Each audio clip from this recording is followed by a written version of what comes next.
我记得我第一次真正意识到钱的重量，是某年夏天在一家商场的停车场。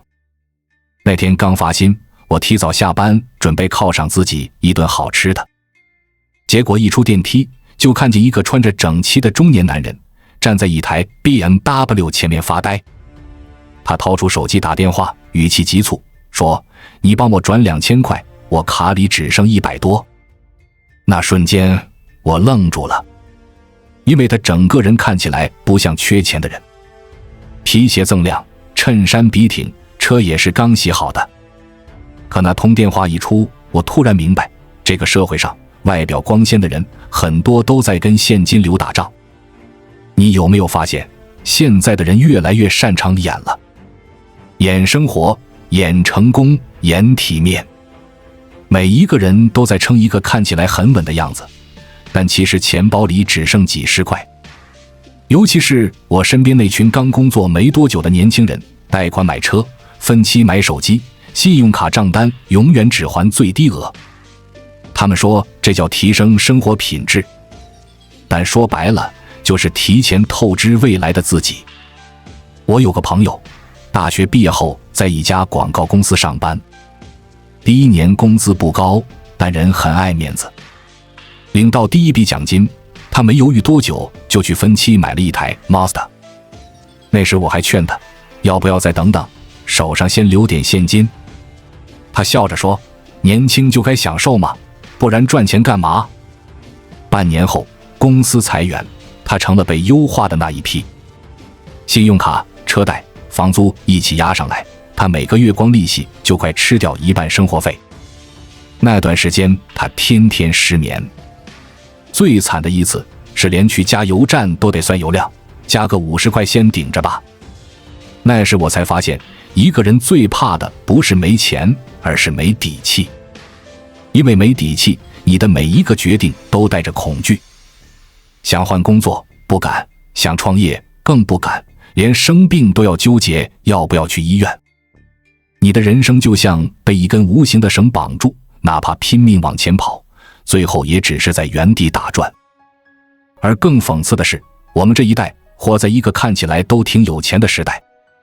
社交媒体上人人都在晒旅行，晒餐厅，晒奢侈品，仿佛不晒就落伍。你打开 IG， 满屏都是生活方式，但你仔细看，他们在卖的根本不是生活，而是幻觉，一种看似轻松实则掏空的幻觉。你以为那是他们的日常，其实那是他们最拮据时的最后一点尊严。我有个朋友是摄影师，他接过不少商业拍摄。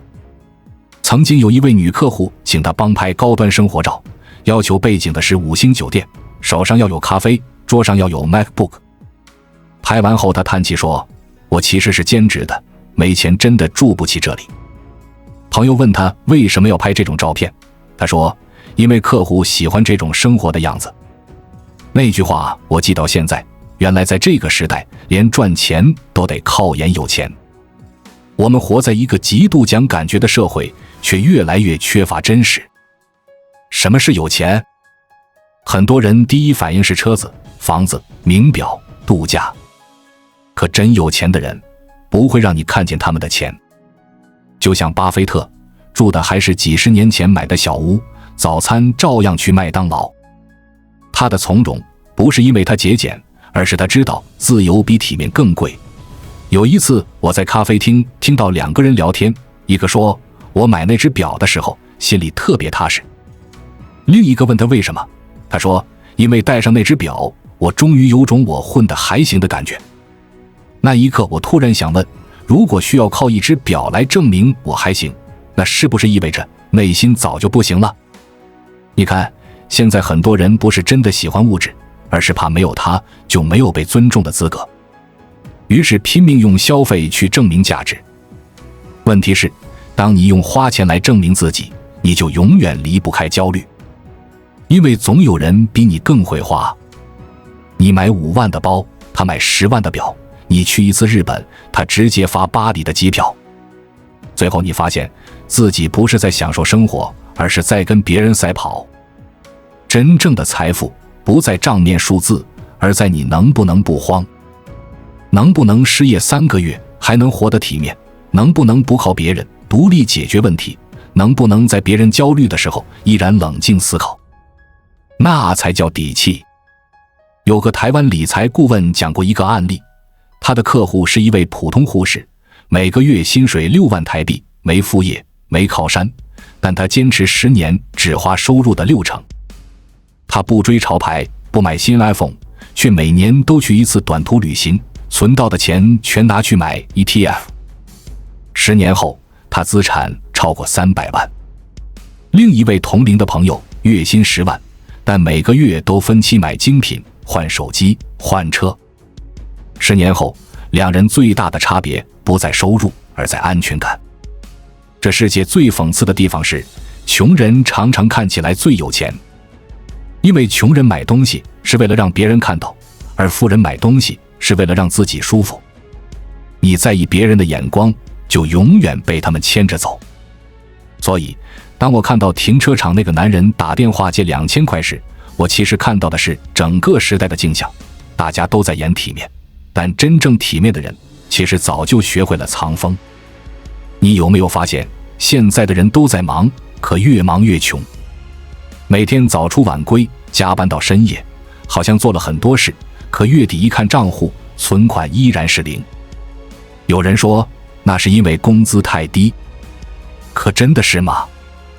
我认识一个在台北做工程的朋友，年薪破100万，但一样月光。他笑着说，赚得多花的也多嘛，人生苦短。可你去看他的账单，会发现90%的钱都流向了同一个方向，想让自己看起来没问题。这其实就是现代资本社会最聪明的陷阱，他不逼你花钱，他让你心甘情愿地花。以前的广告告诉你你需要这个产品，现在的广告告诉你你不配没有它。这句话的威力比任何促销都狠。你看手机品牌怎么打广告？不讲性能，不讲性价比，而是告诉你拥有它，你才是时代的一部分。化妆品广告告诉你女人要犒赏自己，汽车广告告诉你成功男人的象征，连信用卡广告都不演了，直接说先享受再付款。于是你不知不觉地被带进一个假富有的循环，先消费，再焦虑，再用更多消费麻醉焦虑。心理学上有个词叫象征性满足，意思是当现实生活无法给你安全感时，你就会通过购买象征成功的东西来获得短暂的掌控感。比如一个人明明压力很大，却花大钱买包买鞋，因为那一刻他能说服自己我还行。可问题是，那种还行的感觉很快就消失了，于是他又得继续买，继续刷，继续分期。就像喝酒，第一杯是解压，第二杯就是上瘾。我认识一个女生，30岁出头，工作能力不错，收入也稳定，但她的生活永远在还账，房贷、车贷、卡债、旅游分期、医美分期，每个月发薪第一天，账单就像子弹一样飞过来。她每次都说，反正人生一场，活得漂亮就好。可真正的问题是，她没在活，她在逃。逃避焦虑，逃避空虚，逃避那种一无所有的恐惧。最可怕的不是没钱，而是假装没问题。因为当一个人开始用表面光鲜掩盖内心贫乏时，他已经失去了改变的动力。你不敢承认自己陷在困境里，就永远出不来。我前阵子读到一个研究，全球约有60%的人每月入不敷出，在台湾有高达30%的年轻人每月薪水一到账就被分期、贷款、信用卡刷爆。更有意思的是，其中一半的人还觉得自己过得不错。为什么？因为他们不是在跟现实比，而是在跟别人演的幻象比。别人晒新车，他也要换；别人出国玩，他也得飞；别人买 NFT， 他也凑热闹。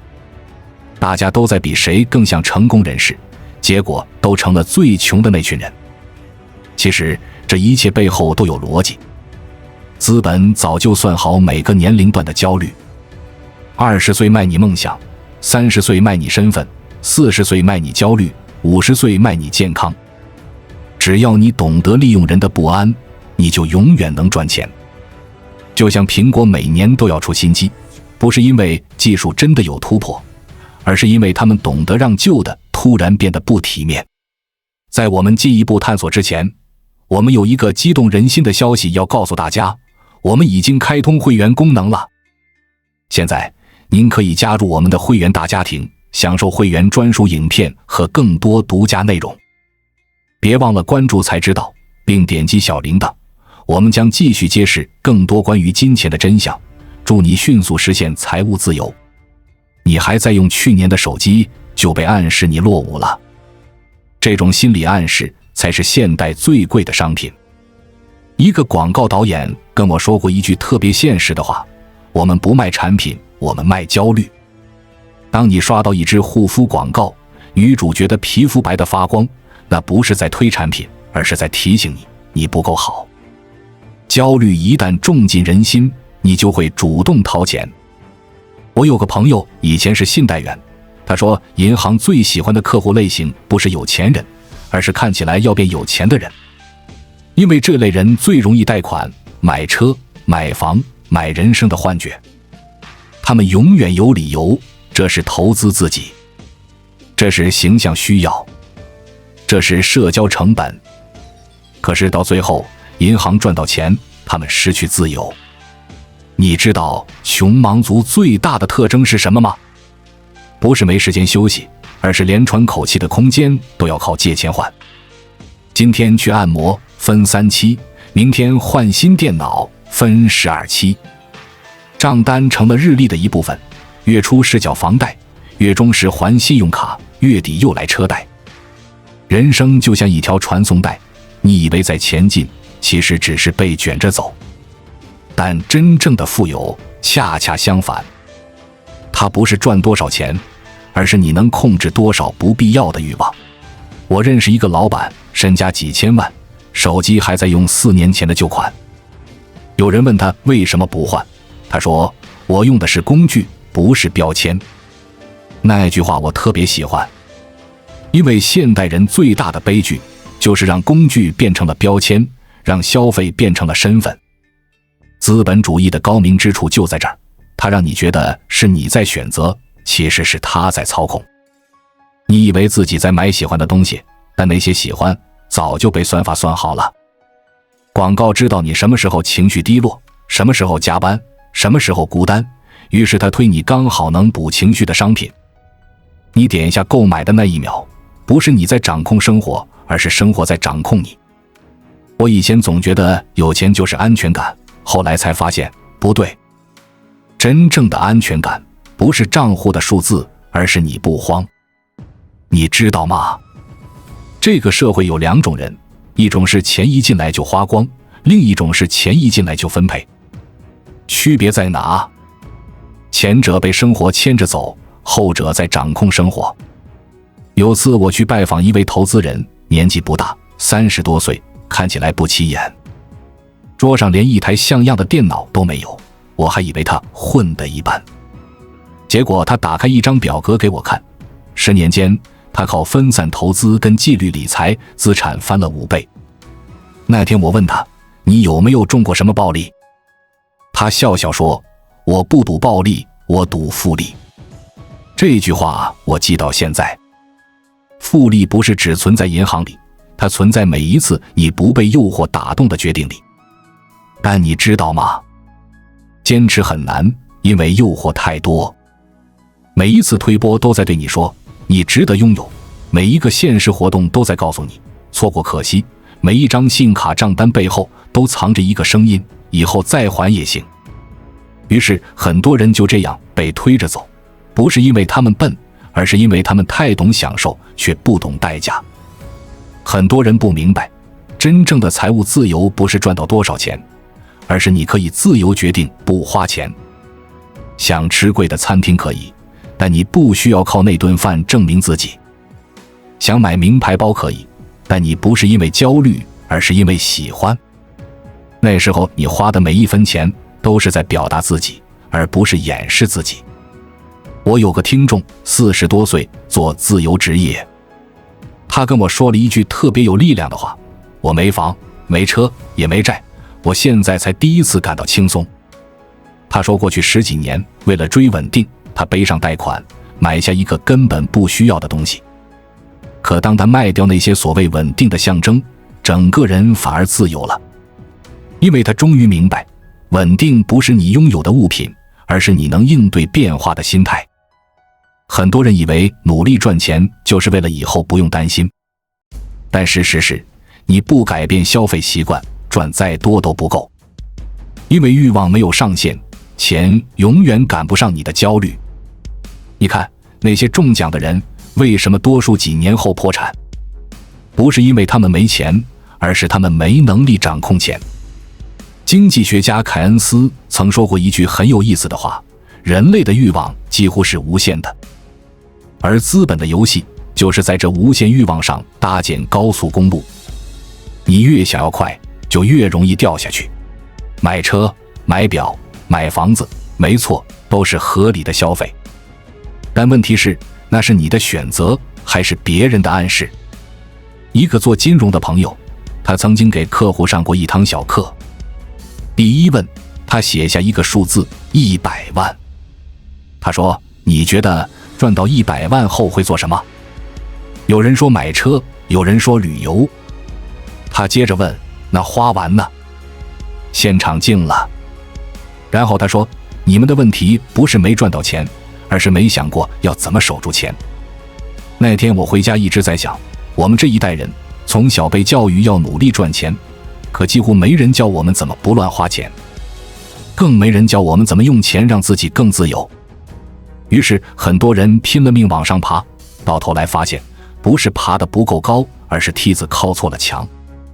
有句老话说，当潮水退去，才知道谁在裸泳。这句话在现在特别真实，因为只要经济一震荡，你就能看见谁真的有底气，谁只是穿着体面的幻觉。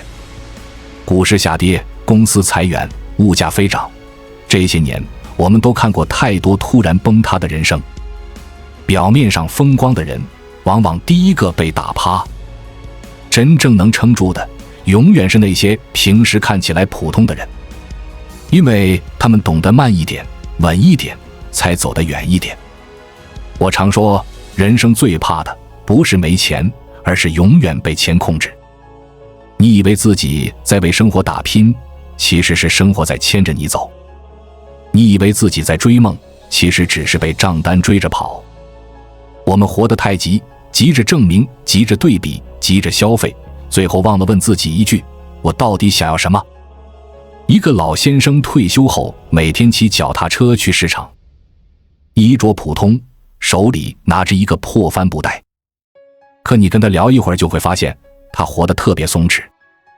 他年轻时不是富二代，也没赚过大钱，但他早早明白一个道理：能少花的不代表小气，而是自由。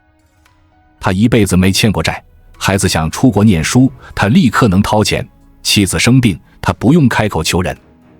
别人说他抠，他只笑笑，钱留着是为了不被别人抠。那一刻我真的明白，原来财富不是炫耀出来的，是稳出来的。因为越需要被别人看到的人，越缺安全感；越安静的人，越有底气。钱其实只是放大镜，放大你的选择，也放大你的恐惧。你是什么样的人，钱到你手上就是什么样的命运。你若焦虑，钱让你更焦虑；你若清醒，钱就成了你的武器。我曾经问过一个问题：如果今天世界经济突然崩盘，你最害怕什么？有的人说怕没收入，有的人说怕失业。但我听过最好的答案是：我不怕，因为我知道怎么再赚回来。那就是掌控力，一种真正的富足感。你看，那些能扛住风浪的人，不一定赚最多的钱，但一定懂得3件事。第一，他们知道钱从哪来，也知道钱会往哪去。第二，他们花钱买的是时间、能力、健康，而不是面子。第三，他们不靠运气生活，而靠结构、收入结构、投资结构、思维结构。其实啊，真正的富有不是有多少钱，而是你花钱的样子。一个人越能为未来花钱，就越稳；越是为了取悦别人花钱，就越穷。一个懂得延迟满足的人，不会被欲望绑架，而被欲望牵着走的人，再高薪也只是高级月光族。